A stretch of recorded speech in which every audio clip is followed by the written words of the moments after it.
Bismillahirrahmanirrahim. Assalamualaikum warahmatullahi ta'ala wabarakatuh. Alhamdulillahirabbil alamin, wassallallahu ala sayyidina Muhammadin wa ala alihi washabihi wasallam, amma ba'du. Sekarang yang sedang hangat, salah satu isu adalah perlawanan kepolisian terhadap Mahkamah Konstitusi. Itu kalau kita melihat dari segi instansi. Kalau kita melihat dari segi orangnya, karena ini yang membangkang itu langsung adalah Kapolri, berarti ini adalah Kapolri versus konstitusi. Dan isu ini dikeluarkan oleh para pakar hukum ya. Jadi ini bukan narasi atau bukan isu yang keluar dari channel ini secara murni. Tidak. Kalau bahasa kalamnya itu ikhtiroan begitu ya. Tidak. Ini kita hanya mereaksi apa yang memang terjadi oleh para ahli, baik ahli politik, ahli hukum, atau dalam hal ini adalah ahli hukum konstitusi. Jadi permasalahannya nanti akan kita lihat pada saat nanti kita akan melihat beberapa video ya, supaya permasalahannya itu agak clear dulu begitu, agak jelas. Cuman sebagai mukadimah saya mau mengatakan seperti ini, si Kapolri yang ada sekarang, si Listio Sigit, itu terlalu banyak permasalahannya. Jadi permasalahannya itu semenjak diangkat sampai menjadi bertugas itu permasalahannya banyak sekali. Dan yang mengherankan atau tidak heran, Prabowo sampai sekarang masih membiarkannya menjabat sebagai Kapolri, yang mana sudah terlalu banyak rekor-rekornya itu. Dan ini bukan rekor yang bagus, karena rekor ini tidak mencerminkan prestasi kepolisian. Ya, saya tidak termasuk orang yang kaku dengan regulasi, dalam pengertian apabila seseorang ini memang dia itu berprestasi, ya jangankan Kapolri, presiden saja mau 5 periode nggak apa-apa, asalkan memang betul-betul berprestasi. Karena yang namanya jabatan itu harus diberikan kepada orang yang berhak, dan orang yang berhak untuk mendapatkan jabatan adalah orang yang paling kompeten. Nah, apabila orang yang sudah ditunjuk itu adalah orang yang paling kompeten, kemudian kita itu membutuhkannya lebih dari 2 periode, untuk saya nggak jadi masalah. Nah, kalau si Listio Sigit ini dari pertama kali pengangkatannya sudah bermasalah. Nah, sekarang yang kita lihat di sini adalah penghinaan terhadap hukum secara terang-terangan di hadapan publik. Saya mengatakan kemarin, si kafir Listio Sigit ini meludahi hukum Indonesia di depan semua masyarakat Indonesia. Makanya yang pertama kali tersulut dan atau tersinggung narasinya itu siapa? Para ahli politik, bukan para ahli politik, para ahli hukum, yaitu orang-orang yang pernah menjabat sebagai ketua Mahkamah Konstitusi. Dan konstitusi ini sudah beberapa kali, ini sudah mainannya si Jokowi nih, karena si kafir Listio Sigit ini dia adalah ditunjuk sebagai Kapolri pada zamannya Jokowi, dan permasalahannya itu banyak. Salah satu permasalahan Jokowi itu mengubrak-abrik konstitusi, dan sekarang kita lihat di orangnya tuh, di termulnya siapa? Si kafir Listio Sigit itu. Saya katakan demikian karena faktanya demikian ya, jadi nggak usah marah, itu fakta kok, fakta yang mau saya sebutkan. Karena kenapa? Karena salah satu permasalahan si kafir Listio Sigit itu ngacak-ngacak organisasi Islam, itu yang terjadi, dan itu fakta. Mau bagaimana kita mengelaknya begitu? Nggak bisa, itu sudah fakta. Saya hanya stating the fact, dia kafir itu. Saya stating the fact, kemudian organisasi Islam itu menjadi bubar dan sebagian lagi menjadi menjadi lemah itu pada waktu si Listio Sigit. Pembunuhan KM50 itu juga terjadi saat si Listio Sigit menjadi Kapolrinya, dan dia ya tololnya lagi oleh beberapa pesantren itu malah dianggap kiai kiai haji. Nah, tolol itu udah sebel. Jadi bukan cuma organisasinya saja, kelakuan para kiainya juga dirusak tuh oleh si kafir Listio Sigit itu. Nah, ini mengherankan dan tidak mengherankan sekali lagi kenapa Prabowo sampai saat ini diam. Makanya ada ada narasi bahwa Pak Prabowo ini dalam beberapa permasalahan memang tersandera juga sama si Listio Sigit. Mungkin permasalahan sawit itu mungkin ya. Padahal begini Pak Prabowo, Anda itu manusia, pasti punya kesalahan, dan Anda sekarang menjadi presiden. Rakyat itu semuanya di belakang Anda. Jadi kalau Anda mau bersih-bersih dan Anda punya kesalahan dan kesalahan Anda dikorek, tenang saja, kesalahan Anda itu akan yang paling terakhir kita bahas. Itu ya mungkin sih, kalau saya sih demikian begitu ya. Ya karena harus berkorban, ini semuanya rusak semua. Salah satunya harus jadi whistleblower. Yang paling kuat menjadi whistleblower itu siapa? Presiden. Nah sekarang kalau misalkan Pak Prabowo ini memiliki keberanian untuk mengeluarkan si kafir Listio Sigit ini dari pemerintahan, dan nanti juga otomatis anak-anaknya yang bawah-bawahnya itu juga bakal keluar semua. Kemudian Anda itu digoyang sebagai pemimpin, tenang, kita ada di belakang Anda sampai semua ini selesai, baru giliran Anda yang kita bahas begitu. Ya mungkin takut juga dia ya Pak Prabowo itu kalau begitu. Ya sudahlah. Ini supaya kita clear dulu permasalahannya, ada gambaran besar dulu ini dari Harus Bueno Point ya. Kita akan lihat dulu nih. Halo, apa kabar? Assalamualaikum warahmatullahi wabarakatuh. Waalaikumsalam warahmatullahi wabarakatuh. Sudah lebih dari sepekan berlalu sejak Kapolri menerbitkan peraturan kepolisian nomor 10 tahun 2025 yang mengatur penugasan anggota aktif Polri di 17 kementerian dan lembaga. Namun hingga kini Presiden Prabowo Subianto maupun Istana belum memberikan satu pun pernyataan resmi. Tidak ada klarifikasi, tidak ada teguran, apalagi langkah korektif. Padahal regulasi tersebut memicu gelombang kritik keras dari para pakar hukum tata negara dan kelompok masyarakat sipil yang menilai kebijakan itu sebagai bentuk pembangkangan terhadap konstitusi, sekaligus sinyal kuat keengganan Polri menjalankan agenda reformasi, khususnya dalam hal ini adalah pemisahan fungsi kepolisian dari jabatan-jabatan sipil. Saya menyebutnya ini adalah privilege yang sudah mereka nikmati sekian lama dan tiba-tiba kemudian harus dicabut. Ya, mereka melakukan berbagai macam cara, bahkan termasuk Mahkamah Konstitusi yang memutuskannya juga tetap dilawan. Kritik itu tidak datang dari luar lingkar kekuasaan. Dua pakar hukum tata negara yang justru ditunjuk langsung oleh Presiden Prabowo sebagai ketua dan anggota Komisi Percepatan Reformasi Polri, yakni Profesor Mahfud MD dan Jimli Asidiki, ya, Pak Jimli yang jadi ketuanya ya, secara terbuka menyatakan keberatan mereka. Mahfud MD bahkan menggunakan istilah yang sangat tegas. Saya yang pertama kali bicara bahwa Perpol nomor 10 tahun 2025 itu bertentangan dengan konstitusi. Bahkan saya memakai istilah yang lebih tegas, itu adalah pembangkangan terhadap konstitusi, pembangkangan terhadap hukum.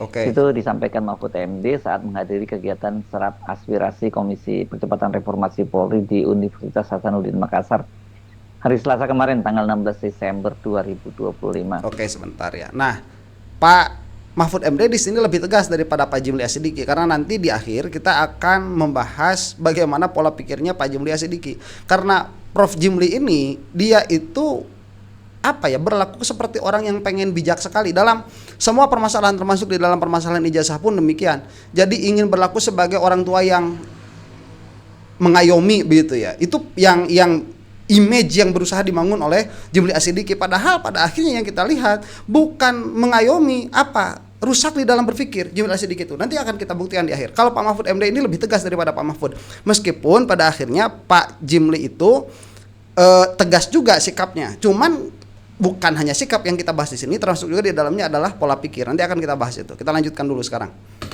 Ini Bapak Mahfud MD hadir bersama anggota Komisi Percepatan Reformasi yang lain, yakni Jenderal Polisi Purnawirawan Badrudin Haiti. Kendati begitu, Mahfud menegaskan bahwa pernyataan itu dia sampaikan sebagai ahli dan pembelajar hukum tata negara, bukan dalam kapasitasnya sebagai anggota Komisi Reformasi Polri. Ya tetap saja ya, saya kira agak sulit memisahkan itu. Sikap serupa juga disampaikan oleh Jimli Asidiki. Sebentar ya, yaitu kalau misalkan Pak Mahfud mengatakan sebagai pembelajar hukum konstitusi, ya berarti itu kan pandangan profesional sebagai murni dari ilmu ya. Utopianya begitu, bahwa idealnya kepolisian itu dilihat sebagai pihak yang berusaha untuk melanggar konstitusi. Nah, itu dari segi profesional sebagai ilmuwan. Nah, cuman kalau sebagai pejabat tim percepatan reformasi Polri, itu bagaimana pandangannya? Ya, entah itu tidak mengeluarkan Pak Mahfud MD ya. Cuman Pak Jimli Asidiki sudah mengeluarkan pandangannya, dan pandangannya cukup baik, tapi pola pikirnya acak-acakan. Kita lanjutkan dulu. Ketua Mahkamah Konstitusi yang sekarang ini menjadi Ketua Komisi Reformasi Polri. Dia menegaskan bahwa Presiden Prabowo memiliki kewenangan penuh untuk membatalkan Perpol tersebut. Presiden sebagai pejabat atasan punya kewenangan menerbitkan peraturan presiden atau peraturan pemerintah. PP itu misalnya bisa mengubah materi aturan yang ada di Parpol.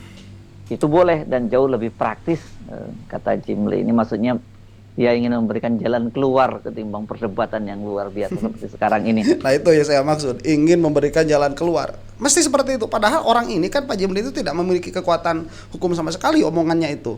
Tapi ingin selalu memberikan jalan keluar bagi setiap permasalahan. Mana jalan keluarnya itu tidak menyelesaikan permasalahan. Inti permasalahannya nggak selesai. Jadi kalau gunung es itu hanya mau diselesaikan permukaannya saja.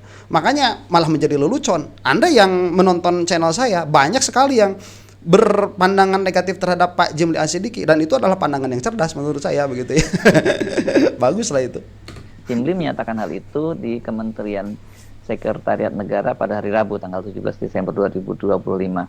Nanti akan kita lihat itu videonya. Menambahkan pihak-pihak yang menolak Perpol tersebut juga dapat mengajukan uji materi ke Mahkamah Agung karena Perpol berada di bawah undang-undang dalam hierarki peraturan perundang-undangan. Seperti saya sebutkan sebelumnya, kalau di bawah undang-undang itu ke Mahkamah Agung ya, judicial review-nya. Sementara kalau undang-undang ke atas itu judicial review-nya ke Mahkamah Konstitusi.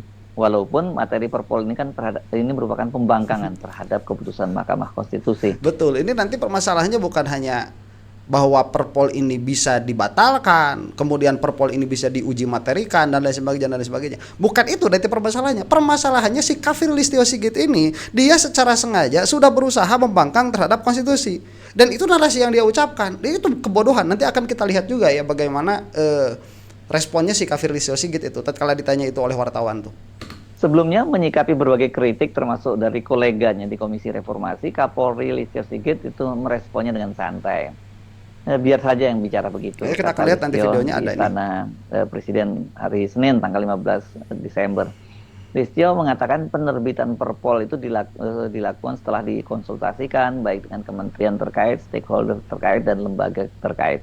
Jadi menurut Listio ini nggak ada yang salah gitu ya. Jika para pakar yang dipilih dan itu pun nanti sama yang dikatakan oleh siapa Pak Jimli Asidiki begitu ya, nggak ada yang salah itu. Lucu nanti. Itu sudah menyebut bahwa Perpol itu bertentangan dengan konstitusi. Pertanyaannya mengapa Presiden Prabowo masih memilih diam hingga sekarang? Apakah ini soal kehati-hatian politik, kompromi kekuasaan, atau justru ini ujian komitmen Presiden terhadap reformasi Polri yang sejak awal dia janjikan? Diamnya Presiden Prabowo Subianto ini menjadi persoalan tersendiri dalam polemik Perpol nomor 10 tahun 2025. Ini bukan lagi sekedar soal perbedaan tafsir hukum, melainkan menyangkut relasi konstitusional antara Presiden sebagai pemegang kekuasaan pemerintahan tertinggi dengan Kapolri sebagai pembantu Presiden yang tunduk pada sistem hukum dan hierarki peraturan perundang-undangan. Ya, ketika sebuah demikian. peraturan internal Polri secara terbuka disebut bertentangan dengan konstitusi oleh pakar-pakar yang justru ditunjuk oleh Presiden sendiri, sikap diam kepala negara ini tidak lagi netral, melainkan menjadi bagian dari persoalan itu sendiri. Kepolisian Republik. Nah, ini sekarang kita akan lihat itu videonya masih panjang dari Harus Bueno Point itu, silahkan lihat ke channelnya sendiri. Nah, kita akan lihat sekarang bagaimana reaksi si kafir Listio Sigit atas merebaknya permasalahan ini di masyarakat. Cuman sebelum ke situ ya, di dalam channel yang tadi itu menyebutkan bahwa si kafir Listio Sigit ini dia membuat peraturan itu saat Pak Prabowo sedang ke Moskow. Jadi tidak ada kalau saya katakan sih begini, entah di belakangnya ada konsultasi dulu dengan presiden atau tidak, saya tidak tahu. Tetapi ini dari awal tidak ada etika, ya. Kepolisian ini dirusak oleh si kafir ini. Kenapa saya mengatakan demikian? Kalau tidak salah, yang boleh menjabati itu sekitar hanya belasan jabatan. Belasan jabatan itu kan berarti hanya oleh belasan orang kan. Mungkin di bawah-bawahnya nanti ada kepolisian juga, saya tidak tahu. Cuman kalau kita mengambil secara tekstual dari apa yang ditampakkan, kalau belasan jabatan berarti belasan orang. Belasan orang ini entah apa buat si Listio ini. Ya, mungkin dia punya hutang atau apa saya nggak tahu. Cuman 16 orang, entah 16 atau apa. Belasan ini buat si kafir Listio Sigit apa? Sampai dia itu mempertahankan yang 16 ini bisa dijabat oleh kepolisian yang mana itu menentang Mahkamah Konstitusi, menentang konstitusi Indonesia. Ini kan lucu. Yang rusak akhirnya siapa? Bukan cuma si kafirnya ini yang rusak. Kepolisian pada akhirnya rusak. Hanya karena belasan orang tadi. Nah ini kan lucu ya. Entah apa yang ada di pikirannya orang ini. Makanya saya kemarin bikin video itu Pak Guyuban, bapak-bapak. Otak gorila itu, otak simpanse. Ini mada atau mengesalkan begitu ya, mengesalkan kita melihatnya itu diinjak-injak hukum negara kita itu oleh orang-orang kayak si Kafir Listio Sigit. Ini kita akan lihat ya bagaimana responnya. Indonesia dianggap mengangkangi keputusan MK.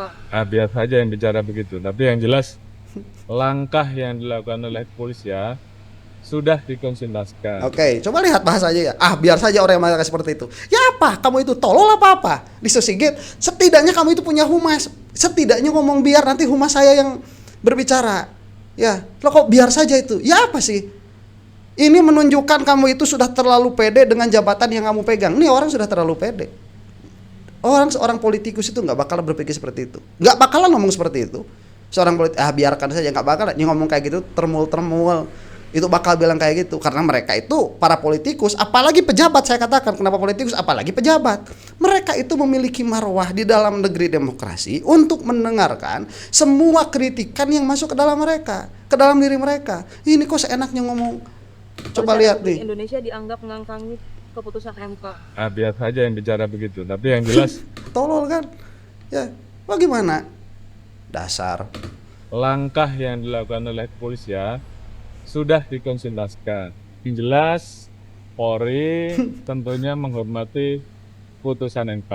sebentar, nggak cukup cuman ini sudah dikonsultasikan. Kepada siapa dikonsultasikannya? Jangan-jangan ke mafia tuh.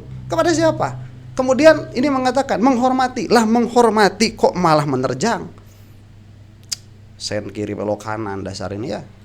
Oleh karena itu Polri menindaklanjuti dengan melakukan konsultasi terhadap kementerian terkait, terhadap stakeholder terkait sebelum menerbitkan perpol. Nah, Jadi perpol yang dibuat oleh Polri tentunya dilakukan dalam rangka menghormati dan menindaklanjuti putusan MK. tolol ya. Begini. Keputusan Polri itu dalam rangka menghormati dan menindaklanjuti keputusan MK. Nih, MK itu sudah memutuskan kepolisian ini tidak boleh menjabat jabatan sipil. Kalau menghormati selesai di situ. Lah ini kok menghormati malah ini gimana ya? Kita konsultasikan. Konsultasi. Menghormati itu tidak seperti itu. Menghormati itu terima, ya. Atau nanti di dalam putusannya, nanti akan kita bahas tuh di video Pak Jules Sidiki. Di belakangnya itu masukkan ke situ dengan menimbang putusan MK sekalian. Ini menimbang putusan MK-nya tidak dituliskan. Ya, tolol ini gimana? Tidak menghargai sama sekali. Apa yang kamu ucapkan itu tidak sama dengan apa yang kamu lakukan. Ya, itu apa tuh? Orang kayak apa kayak gitu? Dasar itu. Orang kafir, nggak tahu tata krama ya. Orang kafir nggak tahu. Orang di agama Listio ini berbohong itu gimana? Hukumnya dosa apa kagak tuh? Nggak tahu. Makanya kita agak susah menghukumi orang kafir itu. Saya kira itu. Berarti kalau ada polisi aktif yang ada di luar 17 kemudian itu akan dikeluarkan 17 tuh. apa gimana? Komentarin. Yang jelas perpol ini tentunya nanti akan ditingkatkan menjadi PP dan kemudian kemungkinan akan dimasukkan dari revisi undang-undang. Tolol. 17 orang kan? Ngapain? Apa? 17 orang ini jadi apa? Ya, buat si Listio Sigit ini. Ya entah udah diisi atau belum. 17 itu. Cuman 17 itu kan amat sangat definitif sekali angkanya. 17, kenapa 17? Ada apa ini? Terhadap yang sudah berproses, tentunya ini kan tidak berlaku surut. Menteri Hukum kan juga menyampaikan. Pak Kapolri dinilai Masih ditambah tidak berlaku surut dalam pengertian yang sudah menjabat, biarkan pejabat saja. Kepolisian Republik Indonesia mengangkangi putusan MK itu gimana, Pak? Gimana? Kepolisian Republik Indonesia dianggap mengangkangi keputusan MK. Biar saja yang bicara begitu, tapi yang jelas Loh kan biar langkah ngomong biar saja. Kepolisian sudah dikonsultasikan. Ini udah yang tadi mungkin dibalikin lagi ya. Kementerian terkait, baik dengan stakeholder. Nah udah ini Kan dilakukan perbaikan di situ kan yang dihapus dalam putusan MK penugasan oleh Kapolri. Dan proses yang terkait dengan tugas-tugas kepolisian kan sudah jelas. Untuk itu kemudian itu harus diperjelas limitatifnya seperti apa. Jadi apa yang dilanggar? apa yang dilanggar udah jelas. Kamu itu bukan ahli hukum konstitusi, kamu itu bukan. Yang ngomong itu orang-orang ahli hukum konstitusi. Kamu itu dengar punya telinga kenapa? Ya kafir dasar kamu itu. Nggak bisa mikir apa, nggak bisa dengar apa. Makanya Pak Prabowo tolong ini orang cepat-cepat dicabut ya. Ini udah keterlaluan bikin emosi. Sebel. Aduh, Masya Allah. Kira cukup ya. Jangan Ya udah cukup, gak usah ngomong aja kamu mending ah. Nah ini kita akan melihat siapa Pak Jimli Asidiki ya. Nah saya mau urusan lah, mau apa? Mumpung negara Indonesia masih bebas ngomong ya. Bodoh amat lah. Udah. Ini kita lihat siapa Pak Jimli Asidiki, bagaimana beliau itu tatkala menanggapi hal ini. Dan saya kira sekali lagi Pak Jimli ini nggak ajak berpikirnya itu ya, nggak ajak. Jadi Anda ini mau bagaimana? Tatkala Anda ini mau murni memakai pikiran untuk menganalisa perkara, maka selain pikiran itu tidak boleh dimasukkan ke dalam ekuasi berpikir. Termasuk di situ konsekuensi dari apa yang akan dihasilkan tuh. Keributan-keributan yang mungkin terjadi dari konsekuensi berpikir itu tidak boleh dimasukkan ke dalam ekuasi berpikir. Sudah, kalau berpikir konsisten, kita berpikir konsisten saja. Apapun outputnya nanti terserah nanti begitu. Ya, jangan nanti aduh kalau begini nanti hasil berpikirnya bakal ada keributan. Waduh kalau begini nanti Listio ngomong buruk sama saya. Aduh kalau begini nanti ribut di masyarakat. Nggak boleh. Kalau berpikir konsisten itu berpikir konsisten saja. Sudah selesai begitu. Nah kalau saya sih, channel saya berusaha dibuat untuk seperti itu. Jadi berpikir konsisten saja. Apapun outputnya bodo amat gimana nanti begitu. Itu mau urusannya. Karena ini adalah channel untuk belajar berpikir konsisten. Itu yang mau kita sampaikan. Nah ini kita akan melihat bagaimana komentarnya Pak Jimli Asidiki ini. Implementasinya melalui pengaturan di PP. Misalnya soal penempatan anggota Polri di berbagai yang jadi isu sekarang ini. Itu mudah itu, bikin PP yang mengintegrasikan dan mengharmoniskan implementasi undang-undang ASN, undang-undang apalagi gitu, undang-undang Polri, lalu ada undang-undang yang saling berkait dengan penegakan hukum, misalnya undang-undang ESDM, undang-undang lingkungan hidup, undang-undang apalagi, ya kan, yang ada Direktorat Jenderal Penegakan Hukum di mana-mana itu. Sebentar, lihat ini, Pak Jimli Asidiki itu dengan mudah mengatakan gampang itu bikin PP. PP itu mungkin peraturan presiden ya, mungkin. Tolong tuliskan di komentar kalau saya salah. Pokoknya bikin peraturan lagi yang mana itu mengintegrasikan semua itu. Jimli Asidiki ini tidak memperhitungkan sama sekali bahwa seharusnya kepolisian saat mau membuat undang-undang itu harus melihat dulu semua undang-undang yang ada sehingga tidak bertabrakan. Lah kalau misalkan nanti setiap instansi itu bisa membuat undang-undang tanpa melihat undang-undang yang sudah ada, kemudian nanti semuanya diserahkan kepada PP, yang ribut siapa? Presiden lagi. Masa presiden itu mau jadi reviewers bagi semua undang-undang yang ada yang dikeluarkan oleh masing-masing instansi? Nggak mudah ini prinsip yang kita bicarakan di sini Pak Jimli Asidiki. Seharusnya Kapolri itu dari awal mendengarkan para ahli hukum dulu, bukan cuma dengan stakeholder terkait. Siapa stakeholder terkaitnya? Jangan-jangan mafia tuh. Ya, nggak seperti itu. Ini sudah jelas waktu perancangan hukumnya, waktu perancangan undang-undang atau peraturan dalam hal ini Kapolri itu, dia sudah tahu kok ada keputusan MK yang tidak memperbolehkan kepolisian untuk menjabat jabatan sipil. Lah kok masih berani ngutak-atik permasalahan itu? Ini kan masalahnya di situ. Bukan udah itu nggak usah dilihat. Kita kan punya peraturan sendiri bikin. Ya ketololan macam apa itu? Misalnya di lingkungan hidup ada Dirjen Penegakan Hukum, kehutanan ada Dirjen Penegakan Hukum, ESDM ada Undang-Undang Penegakan Hukum. Waktu undang-undangnya disusun, pembuat undang-undangnya itu nggak mikir makro, maka dia punya ide bagaimana penegakan hukum di bidang pertambangan.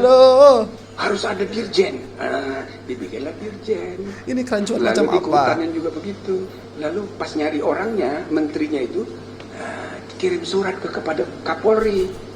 Tolong dong pejabat eselon 3, eselon 1, kalau bisa bintang 2, bintang 3. Jadi diminta dari luar.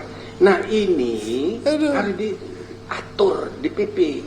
Tidak bisa diatur internal di Perpol. Perpol itu menurut pedoman pembentukan peraturan perundang-undangan, peraturan yang sifatnya internal itu hanya mengatur administrasi internal. Ya kalau misalkan nanti administrasi internal itu memungkinkan melawan hukum yang lebih tinggi, ya mau apa? Ya, kita ini kan dituntut untuk tahu undang-undang sedari undang-undang itu pertama kali dikeluarkan. Kita ini kan dianggap cakap hukum oleh negara. Masa sekarang kepolisian yang mana dia itu sebagai penegak hukum dianggap tidak cakap hukum dengan mengatakan bahwa ini hanya mengurus urusan internal yang mana keputusan itu nanti boleh bertabrakan dengan keputusan yang lain di luar. Memang tidak berpikir secara makro, itu mungkin tidak seluruh keputusan harus dilihat, tapi keputusan yang berkaitan secara langsung dalam hal ini adalah MK mengatakan secara tegas yang namanya kepolisian itu tidak boleh menjabat jabatan sipil. Itu kan sudah jelas. Ya. Ini mah ada-ada aja Pak Jimli Asyidiki ini. Meskipun nanti pada akhirnya beliau tegas juga. Karena kenapa? Begini ya, anehnya dalam berpikir itu, kadang-kadang pola pikir yang salah itu bisa mengeluarkan kesimpulan yang benar. Kadang-kadang seperti itu. Kenapa itu? Kebetulan.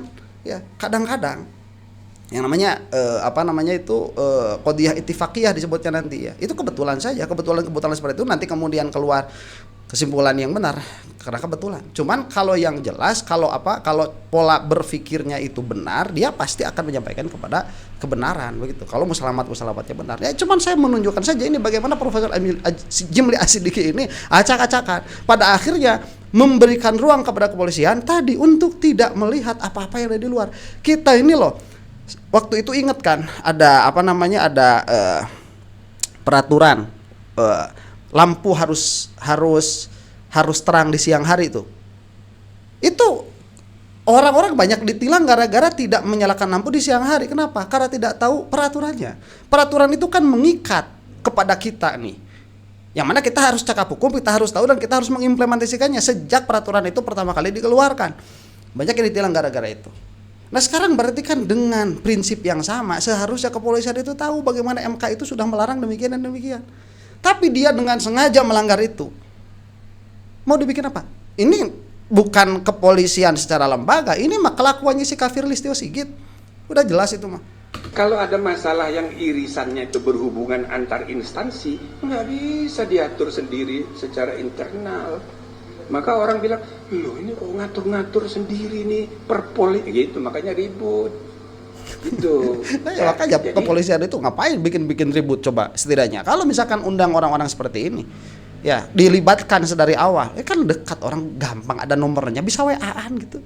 Kita perlu PP yang mengintegrasikan semua kebijakan itu sehingga apa yang keliru dari perpol ini ya kita perbaiki di PP. Kayak sesimpel itu Ferguson permasalahannya. Kalau semua diserahkan kepada PP, terus gimana? Kita mau melihat bahwa instansi-instansi ini tidak ada masalah begitu?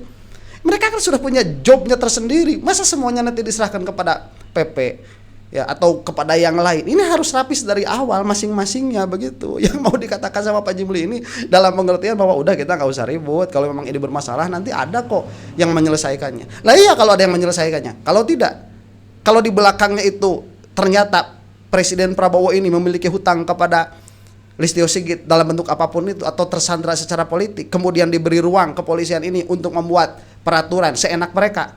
Mana ada yang berani nanti? Kalau tidak ada yang berani nanti dikatakan sama Pak Jimli Asyidiki itu laksanakan dulu sebelum nanti ada yang mencegat, masih mansuh begitu. Itu sebelum ada yang menasah ya biarkan saja. Ini menarik sebetulnya perkataan Pak Jimli Asyidiki di akhir ya. Atau mungkin kita akan buat dalam video tersendiri karena ini panjang. Oh lumayan panjang. Memang ini menarik yang dikatakan oleh Pak Jimli Asyidiki ini.